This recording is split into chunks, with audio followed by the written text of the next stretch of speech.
Halo semua, balik lagi bareng gue Fian Rafael. Dan seperti biasa di video kali ini gue bakalan lanjutin alur cerita yang sebelumnya pernah gue upload. Dan nggak kerasa juga gue udah sampai ke session 29 dari kelanjutan alur cerita Battle Trog Devan ini, yaitu Benua Kaisar. Dan tanpa banyak basa-basi, yuk kita langsung cek this out aja alur ceritanya.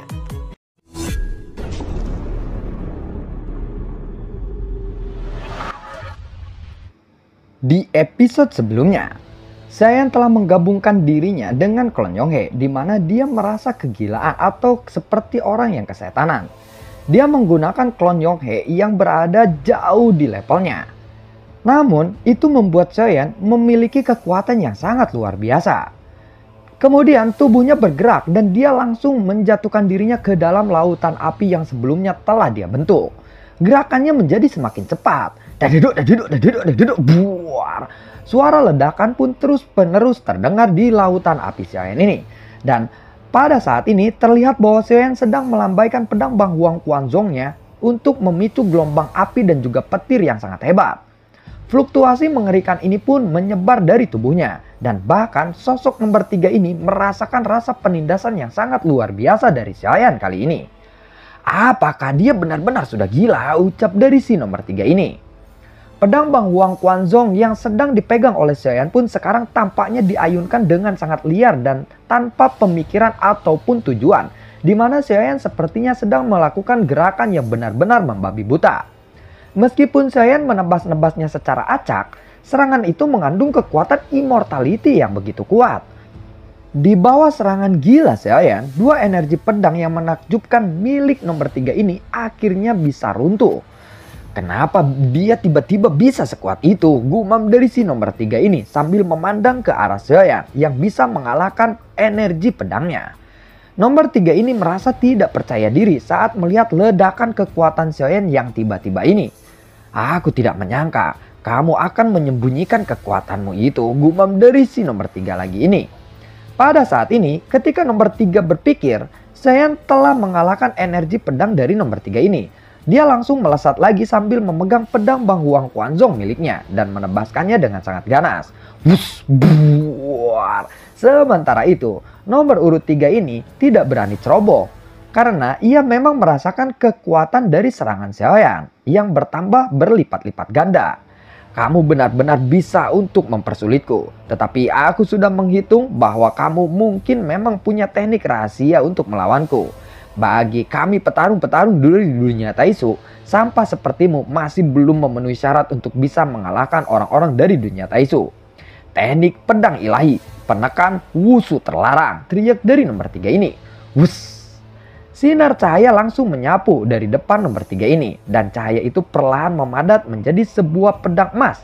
Saat pedang itu muncul, energi pedang emas itu langsung menyebar, dan area di sekitarnya selalu diselimuti oleh cahaya keemasan. Apapun yang dilakukan olehmu, pasti kamu tetap akan mati hari ini, ucap dari si nomor 3 ini. Wush, blenting, buar. Kekuatan yang tidak tertandingi dari keduanya pun bertabrakan lagi. Kekuatan immortality yang kuat meledak seperti kilat, dan suara gemuruh terus bergema di antara mereka berdua. Tubuh kedua orang itu terpental satu sama lainnya, tetapi pada saat berikutnya tubuh mereka bertabrakan lagi. Setelah kedua belah pihak ini bertabrakan dengan puluhan kali, gerakan nomor 3 ini menjadi lebih tajam dan dia menjadi lebih jarang berbicara. Tampak jelas bahwa serangan Saiyan ini memaksanya untuk bertarung lebih serius lagi. Pedangku ini terbuat dari vibranium dan menyatu dengan banyak bahan yang sangat langka. Biasanya, aku dapat menghancurkan semua jenis senjata musuhku dengan pedangku ini, ucap dari si nomor 3. Ketika nomor 3 ini memegang pedang emasnya, dia akan menggunakan dengan seluruh kekuatannya karena dia sangat ingin menghancurkan senjata Saiyan. Lihatlah, aku akan menghancurkanmu. Sepotong besi busukmu itu tidak ada apa-apanya dibandingkan dengan pedangku ini, ucap dari si nomor 3 lagi. Energi pedang di tangannya langsung meraung. Saat nomor 3 ini terus mengayunkan pedangnya, semakin banyak energi pedang yang terbentuk di area di sekitarnya. Wush, wush. Energi pedang ini mengandung kekuatan yang sangat besar, tetapi Saiyan membiarkan energi pedang ini untuk menyerang dirinya. Dengan armor dewa palsu di tubuhnya dan juga kekuatan dari klon dewa asli, energi pedang ini secara alami tidak akan menyebabkan kerusakan yang besar kepada Giant. Daduduk, buar. Saat keduanya bertarung, Dewa Kematian hingga saat ini masih ditutupi oleh rantai besi yang tidak terhitung jumlahnya. Rantai-rantai ini menjerat seluruh tubuhnya. Namun, meskipun Dewa Kematian ini tidak bisa bergerak, dia masih bisa mengayunkan senjatanya dan masih bisa membunuh petarung-petarung dari dunia Taisu di sekitarnya. Aku sudah membunuh 324 orang, ucap dari si Dewa Kematian ini. Sialan, siapa orang itu sebenarnya? Rantai merah dari dunia Taisu Senju pun tidak bisa untuk menahannya. Kalau begitu aku akan menggunakan rantai merah dari 10 Taisu Senju sekaligus, ucap dari si nomor 2. Menyaksikan Dewa Kematian masih bisa membunuh petarung-petarung dari dunia Taisu yang ada di dekatnya. Seiring berjalannya waktu, keunggulan pasukan dari dunia Taisu di medan peperangan ini menjadi semakin jelas. Karena mereka masih memiliki banyak Taisu Senju sebagai pendukung mereka, yang terus-menerus mensuplai kekuatan immortality pada armor mereka.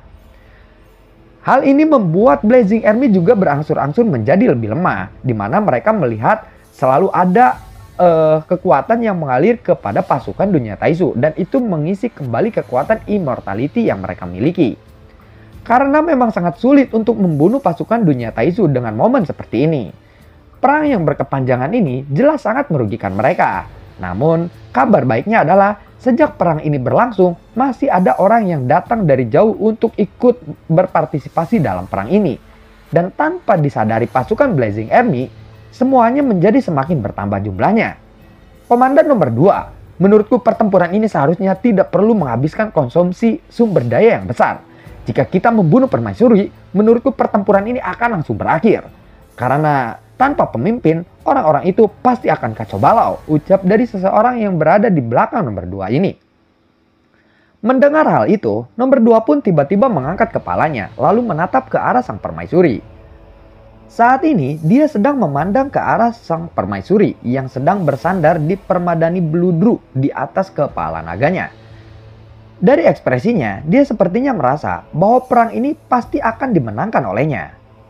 Apa maksudmu dengan bersifat santai-santai seperti itu saja, gumam dari si nomor 2. Biarkan saja 100 Taisu Senju melepaskan sinar penghancur secara bersamaan kepada sang permaisuri.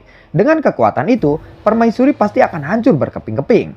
Kemenangan pertempuran ini sepenuhnya akan tergantung apakah kita bisa membunuh permaisuri atau tidak, ucap dari si nomor 4. Penggunaan sinar penghancur secara bersamaan oleh 100 Taisu Senju akan menghabiskan sumber daya yang sangat besar. Kita tidak perlu untuk membuang sumber daya sebanyak itu untuk mengalahkan sampah-sampah dari alam Suanyin ini, jawab dari si nomor 2 sambil menggelengkan kepalanya. Jika kita tidak melakukan itu, banyak dari pasukan kita yang akan mati di dalam pertempuran ini. Dan lihatlah, sosok tinggi itu. Yang dimaksud sosok tinggi itu adalah Dewa Kematian. Dia telah membunuh ratusan pasukan kita. Jika kita tidak menyingkirkan orang itu, aku khawatir hal itu akan mempengaruhi mental semua pasukan kita, ucap dari si nomor 4 lagi. Kalau begitu, maka kamu harus mengambil tindakan untuk menyelesaikannya, jawab dari si nomor 2. Nomor 4 pun langsung tercengang ketika mendengar kata-kata itu. Jenderal nomor 2, aku khawatir sosok tinggi itu akan sangat sulit aku kalahkan. Jika kamu takut, bagaimana mungkin kamu akan bisa naik pangkat? Aku bisa memberimu sumber daya untuk membunuhnya dengan cara apapun. Lakukan saja perintahku, ucap dari si nomor 2. Setelah nomor 2 itu mengatakan semua hal ini, maka semua orang langsung melihat ke arah nomor 4. Wajah nomor 4 pun menjadi semakin pucat. Dan dia sepertinya tidak percaya diri untuk bisa mengalahkan si Dewa Kematian ini. Namun sosok nomor 4 akhirnya terpaksa bergerak maju. Dan sebuah berkas cahaya pun menyapu di sekelilingnya. Setelah seberkas cahaya itu berhenti di depannya, cahaya itu mengembun menjadi armor yang tampaknya lebih keras. Dan kemudian melekat pada armor dewa palsu milik nomor 4 ini. Seni bela diri terlarang, armor penghancur dewa. Seni bela diri terlarang, tombak naga ungu, ucap dari nomor 4 ini. Saat ini, nomor 4 sudah bersiap sepenuhnya untuk bisa melawan si Dewa Kematian. Dia sudah menggunakan seni terlarang dari dunia Taisu. Tetapi sebenarnya dia masih ketakutan karena dia akan menghadapi Dewa Kematian sendirian. Saat melihat nomor 4 ini masih ragu-ragu, nomor 2 pun segera berkata lagi, "Hei, apakah kamu takut?" makhluk dunia Taisu akan hidup selamanya dan tidak akan pernah mati dalam pertempuran seperti ini. Karena alam bawah sadar semua makhluk dunia Taisu itu akan hidup selamanya. Jadi tidak akan ada yang mati di dalam pertempuran apapun. Kamu tidak perlu takut apapun pada saat ini, ucap dari si nomor 2. Dia mencoba untuk mengobarkan semangat si nomor 4 ini. Setelah mendengar kata-kata itu, tatapan mata nomor 4 lalu menunjukkan tekad yang sangat kuat. Kemudian dia bergegas maju ke arah Dewa Kematian dengan armor yang lengkap. Sementara itu, Dewa Kematian masih terus membunuh pasukan-pasukan dari dunia Taisu satu persatu. Tetapi sangat disayangkan, saat ini Saiyan masih terjerat oleh nomor 3. Jadi Saiyan tidak bisa mengambil armor Dewa Palsu dari pasukan dunia Taisu yang telah terbunuh oleh Dewa Kematian. Dan yang tidak disadari oleh Saiyan lagi adalah setelah armor Dewa Palsu ini terhisap kembali ke Taisu Senju, ada sosok-sosok lain yang mengisi armor Dewa Palsu tersebut. Seolah-olah apa yang dilakukan oleh si Dewa Kematian ini percuma karena armor Dewa Palsu itu diisi kembali oleh orang lain. Dan angka di lengan mereka juga adalah angka yang sama persis yang baru saja dibunuh oleh si Dewa Kematian. Selama armor Dewa Palsu kembali ke Taisu Senju, maka pemilik dari armor Dewa Palsu itu akan dibangkitkan kembali. Jadi meskipun Dewa Kematian dan juga Blazing Army ini membunuh banyak sekali pasukan dari dunia Taisu, jumlah pasukan dari dunia Taisu ini tidak akan menjadi semakin sedikit atau jumlah pasukannya akan tetap sama. Permaisuri sebenarnya telah menyadari keanehan ini. Pada saat ini, di samping singgasana Permaisuri ada sosok yang muncul entah dari mana. Dia berdiri di samping dan memberikan hormatnya kepada sang Permaisuri. Yang mulia Permaisuri, semuanya sudah siap, ucap dari sosok itu. Dan sosok ini adalah Jian Xiangyang.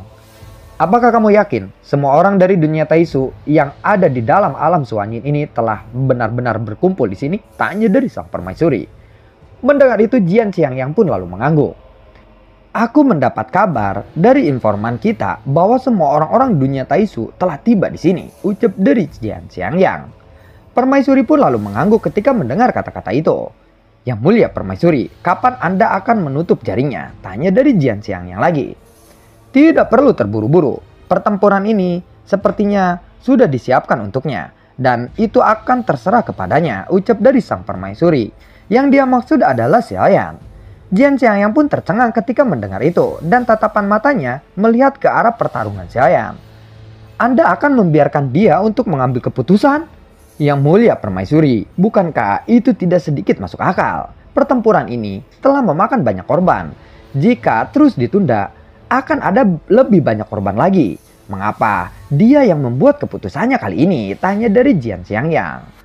Perang ini memang diperuntukkan untuknya saja, jawab dari sang Permaisuri. Apa? Untuknya? Tanya dari Jian Xiangyang lagi sambil kaget. Apa menurutmu menghancurkan mereka akan mengakhiri segalanya? Tanya dari sang Permaisuri lagi. Mereka telah merebut sumber daya dari dunia Suanyin. Tidak heran, dalam ratusan tahun, semakin sedikit petarung-petarung immortality yang dimiliki oleh alam Suanyin.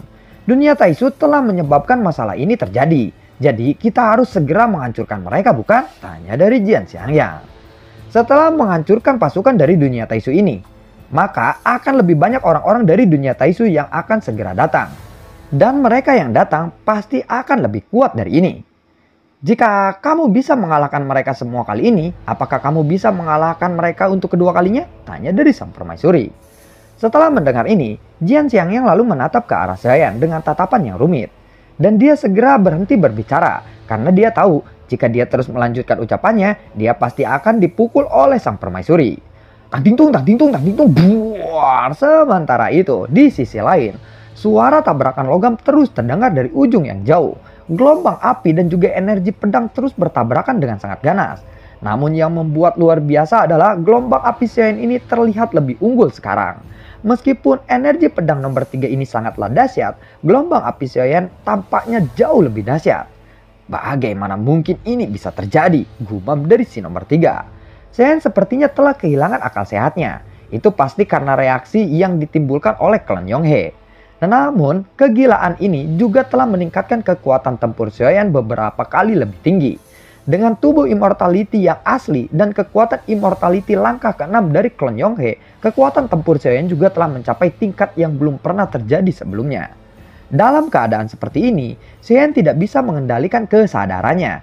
Dia bertarung dengan hanya mengandalkan nalurinya saja. Daduduk, buar. Tidak ada trik yang rumit yang dilakukannya. Mereka berdua hanya terus memukul satu sama lainnya. Meskipun nomor 3 ini bertahan dengan pedangnya, dia masih terus ditekan dengan gila-gilaan oleh serangan Saiyan. Dan kekuatan immortality di dalam armor dewa palsu nomor urut 3 ini menjadi sangat dirugikan. Namun kekuatan immortality yang terkandung di dalam 5 kristal merah di dadanya ini cukup sangatlah kuat. Saat ini kamu terlihat berbeda dari sebelumnya. Dan kamu harus membayar mahal untuk mendapatkan kekuatan immortality langkah ke-6 itu, bukan? Ucap dari si nomor 3. Kemudian Saiyan pun berhasil menerobos pertahanan nomor 3 ini dan memukul dada nomor 3 ini. Tetapi nomor 3 ini tidak bereaksi dengan cepat dan bisa melindungi dadanya dengan menggunakan lengannya. Ting buang. Gelombang api yang mengamuk melonjak keluar dari pedang Bang Huang Quanzhou milik Saiyan. Dan kekuatan yang tidak tertandingi pun mengalir dengan gila-gilaan. Akhirnya nomor 3 ini terlempar ke belakang. Tubuh nomor 3 ini seperti terbanting ke tanah dengan sangat keras. Kemudian nomor 3 ini pun lalu bangkit dan melakukan serangan baliknya. Spring, daduduk, buar. Di saat berikutnya, nomor urut 3 ini sudah menyiapkan 12 energi pedang yang akan ditembakkan ke arah Saiyan. Serangan dari 12 pedang itu pun langsung melesat ke arah Saiyan. Daduduk, buar. Ledakan pun terjadi dan area di sekitarnya sudah dipenuhi asap dan debu. Namun, sosok yang pertama keluar dari asap itu bukanlah Saiyan, tetapi nomor urut 3. Dan serangannya ini sudah membuat lubang besar di tanah. Tentu saja armor dewa palsu di tubuhnya juga telah rusak, di mana dia menggunakan kekuatan yang sangat hebat. Mata nomor 3 ini tertuju kepada lubang besar yang telah diselimuti oleh asap dan debu di bawah.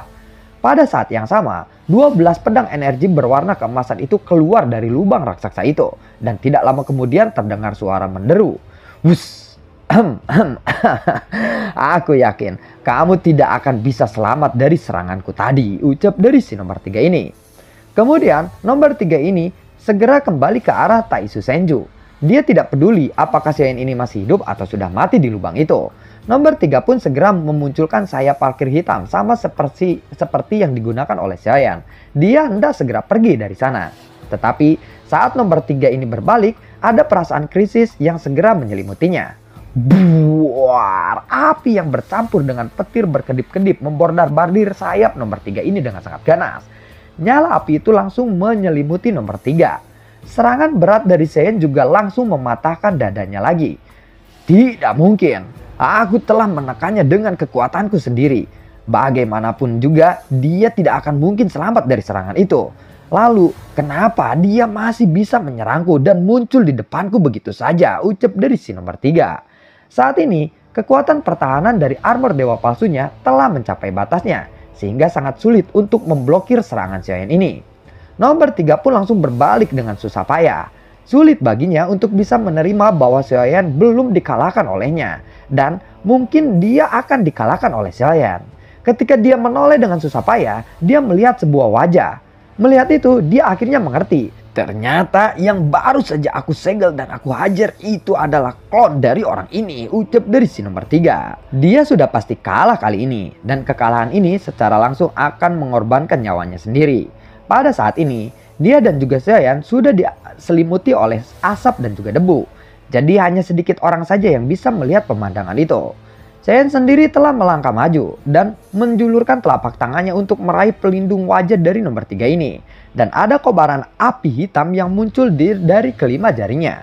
Saiyan sepertinya ingin menghancurkan pelindung wajah nomor urut 3 ini secara langsung. Dan wajah di balik helm armor dewa palsu nomor 3 ini langsung terungkap. Tetapi Saiyan tidak membunuhnya secara langsung. Justru karena orang inilah adalah orang nomor 3 dari dunia Taisu, dia adalah salah satu pasukan elit dari dunia Taisu. Saiyan berpikir bahwa mungkin dia akan bisa mendapatkan banyak informasi tentang dunia Taisu jika dia memeriksa jiwa si nomor 3 ini. Dan lalu bagaimanakah kelanjutan ceritanya? Nantikan video gue berikutnya dan semoga sehat selalu untuk kalian. Gue juga tidak lupa untuk selalu ucapin terima kasih banyak untuk kalian semua yang sudah mendukung channel ini dari dulu hingga saat ini. Dan gue juga selalu ucapin terima kasih banyak untuk kalian semua yang sudah mensupport channel ini lewat link Saweria di bawah kolom deskripsi. Sampai ketemu lagi di video gue berikutnya. Assalamualaikum dan semoga sehat selalu untuk kalian. Dadah.